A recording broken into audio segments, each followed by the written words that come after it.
Okay, so in this chapter, beyond what we've already discussed, there's not really a whole lot of talking points, but I did want to spend a few moments with just kind of talking through some bond terminology. All right, so when it comes to bonds, we have secured and unsecured. All right, secured bonds really just mean that they're backed against something. If university issues bonds to build a dorm, then that dorm room building would be security for those bonds. Whereas unsecured bonds is kind of like an unsecured credit card. Like you can, if you have a credit card and you default on that, the bank doesn't come and take anything because it's not secured against any asset. Right? That's the only difference there. Doesn't really affect the accounting for uh, for the for the bonds. All right. Um, convertible and callable. Convertible just means that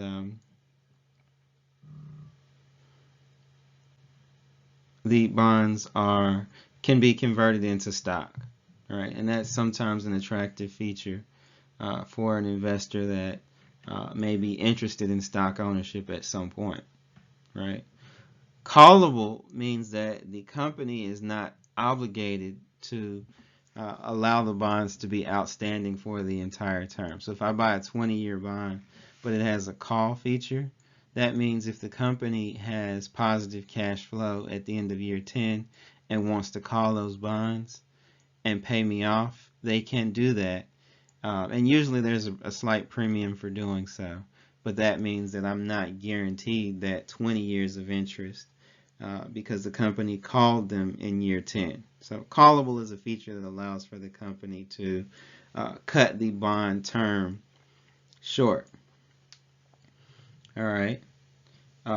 Registered bonds are registered to a particular person. This is pretty much the standard. Bearer bonds are transferred uh, with the transfer of a physical document. Whoever owns that bond, or I should say whoever is in possession of that bond, is the owner of it. Right? And again, that's just some terminology. We don't have to, it doesn't affect the accounting for it. Just some things we might need to know. Term and serial bonds. Again, so this isn't going to affect what we do from our accounting standpoint, but term bonds are basically there's a single maturity date. So the term is 20 years or 30 years. All right. And all the bonds in a series are going to come due or mature on that day. Whereas serial bonds are part of a series.